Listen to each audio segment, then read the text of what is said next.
All right. Well, we're here today with Kathryn. Kathryn, thank you so much for making the time to connect. Really thrilled to learn a little bit more about you, your positions, a little bit about your history. You have been incredibly active in the educational realms, and a lot of accolades in your past and what you've accomplished. So, I was really hoping that you could start by just giving our audience a snapshot of who you are, a little bit about your background, and what is your role right now with learners in speech in the language world? Yeah, so my background, I feel like I've been incredibly lucky in my professional career. We don't always find what our passion is right away when we're in college. And I sort of stumbled into speech and language as somebody who was asked, "Oh, we need a volunteer. Would you volunteer?" And I said, "Sure, I'll go keep data and see what this is about." And that just started me at taking classes and really appreciating the science of it and also understanding how communication skills have impacted my family. My mother had a hearing loss and how difficult that was for her, and it gave me a new understanding and appreciation of it. So I went through the Fresno State program and got my master's degree, and then went to work for the schools for a year, and then the place opened up with a state job for the diagnostic center. That was another incredibly lucky thing for me. I was hired and I got to work with physicians and educational specialists and psychologists and nurses, and our job was to really try and understand the kids' learning problems and how to help them. So, with all of that input, I really feel like I never look at a child just through one lens. It's through all of those avenues, and it helps me try to understand the whole child in the constellation of the family and how things might be impacting them. Sometimes that's gotten me in a little bit of trouble in terms of, please stay in your lane. You're a speech pathologist, but I just can't seem to do that very well. But Uh, that, yeah, that's the reality of education, though, right? Is that when we're yes. working with a student, the student's unique. That everyone's unique, and if you're really truly trying to help them, you're going to Right. be going in every lane, aren't you? You just can't ignore the rest of them, right? Yeah, you're focusing right here, but there's a whole big picture you need to consider.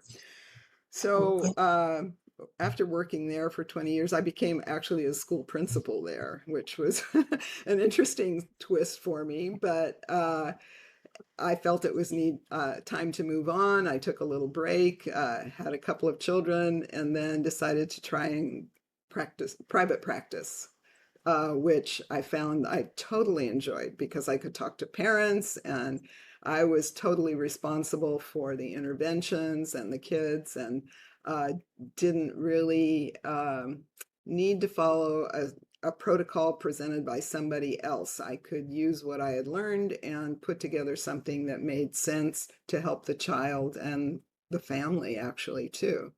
So I did that for many years, and I just closed my big practice a year ago in June and opened up a small office where I'm now doing specialized assessments.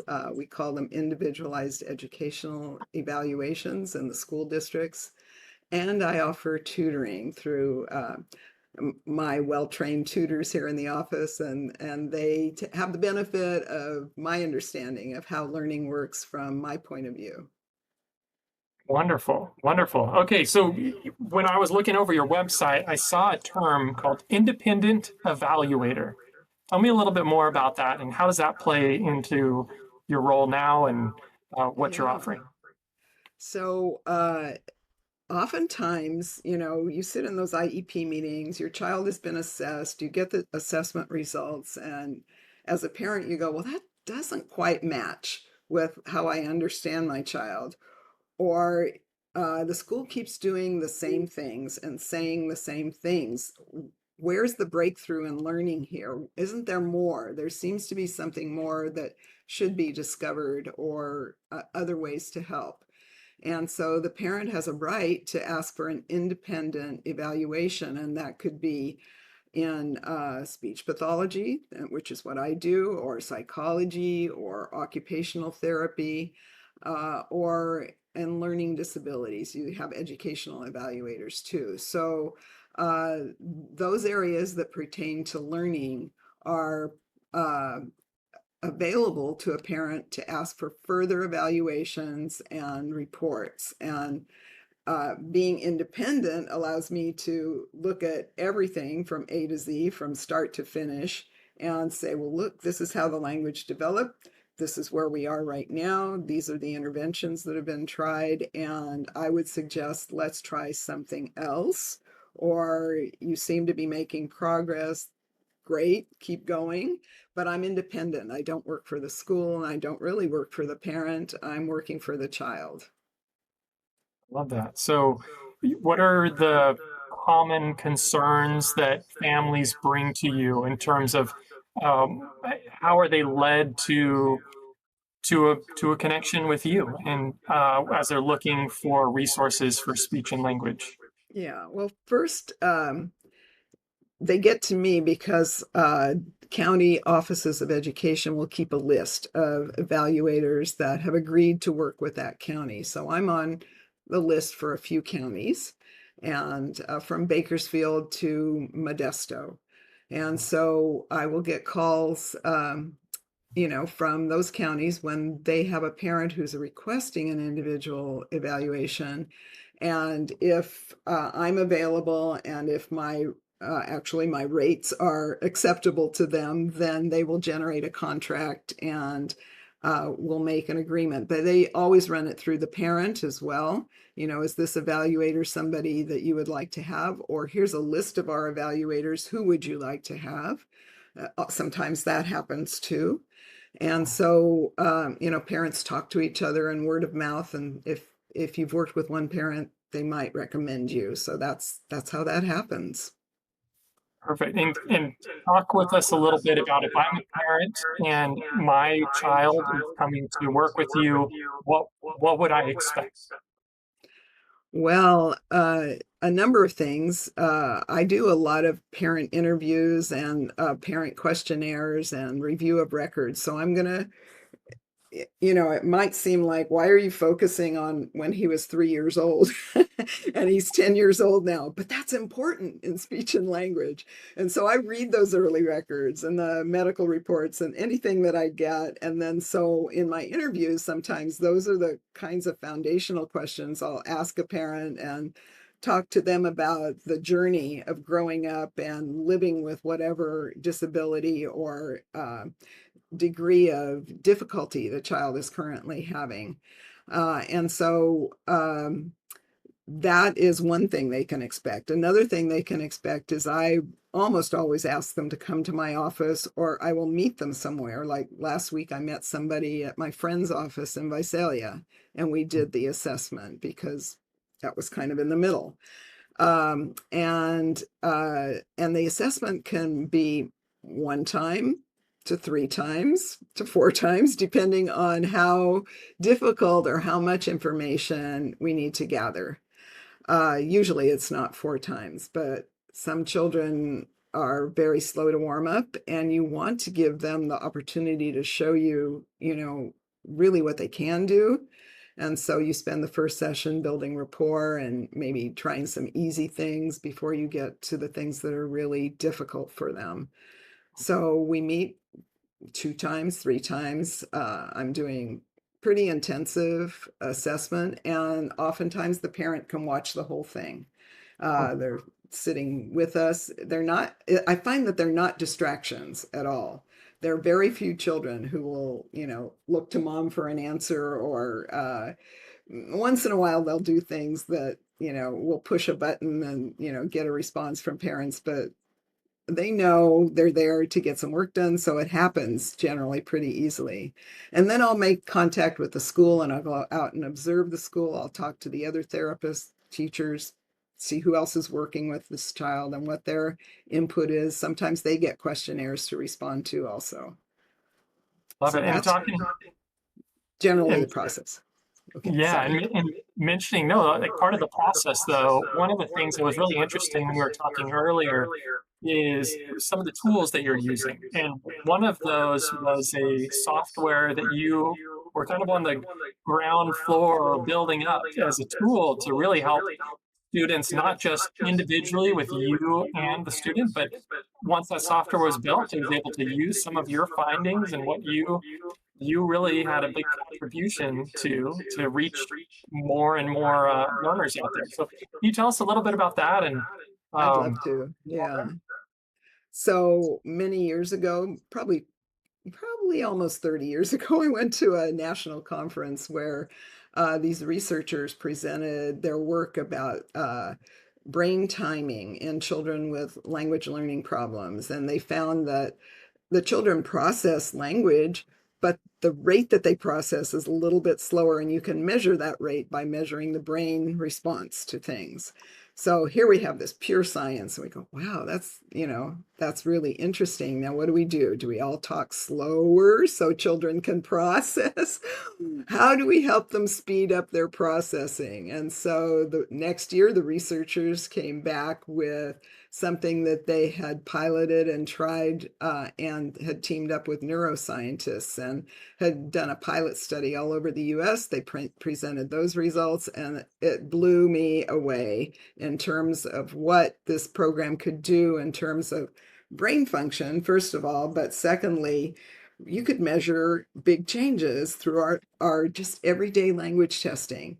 Things, sometimes you'd see 1 year growth after 6 weeks on the program. Sometimes it was as much as 3 years growth, and you go, what just happened here? You know, it's the same test, the same evaluator. It's standardized. You don't get those big changes, but the program is what generated the changes. And it does it through kids wear headphones, speech is presented to them. It's all based on speech stimulation, from the smallest little sounds of speech to sentences. And so they're presented really slowly so the kids can really process that. And when they're successful processing it, then the program speeds up a little bit. Let's go a little faster, and let's do it faster, and let's keep you successful. If you're having a bad day, we'll back up, and just keep you working and practicing this, because really what we're doing is we're changing the response time in your brain. It looks like you're playing games. It looks like you are, trying to win points. But what's actually happening is this program is calibrated to you and is pushing your brain to do faster, better, faster, better, faster, better. And then you're done in about 6 weeks.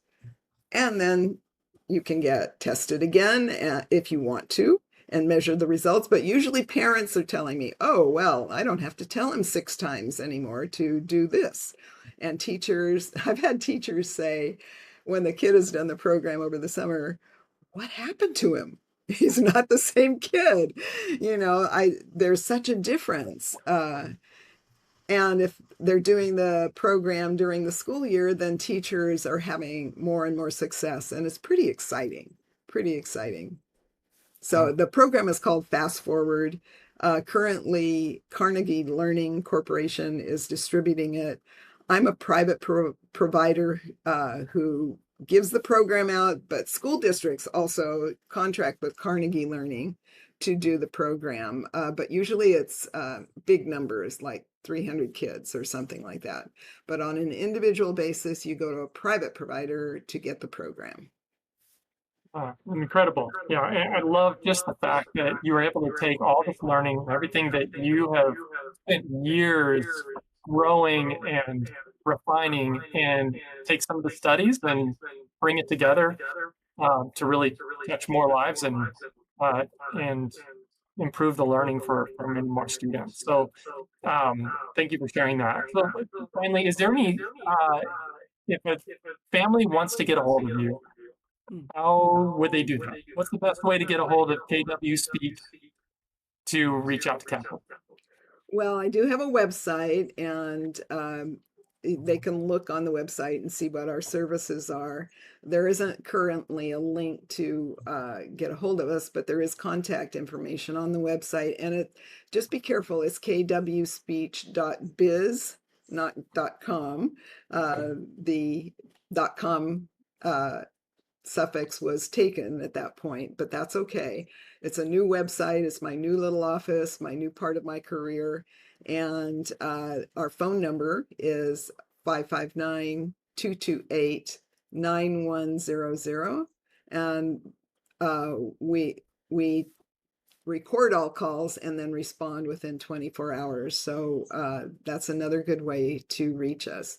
You might want to talk to your school district if you're going the route of an independent evaluation, and see who might be available, and just check and see if I'm on the list. Even if I'm not on the list, school districts will call me and say, would you please? So that happens too. Wonderful. Wonderful. Well, Kathryn, thank you so much for the time. Thank you for sharing. And if you're a family out there in need of Kathryn services, make sure you reach out. You got our contact, and make sure to make that connect. So, Kathryn, thank you again, and have a wonderful rest of your day. Well, thank you, Corey. I think you're doing a great thing by trying to link parents and services in this way. And I hope that you get a lot of interviews and a lot of good services going. Yeah. Thank you, Kathryn. Appreciate that. Bye. Goodbye.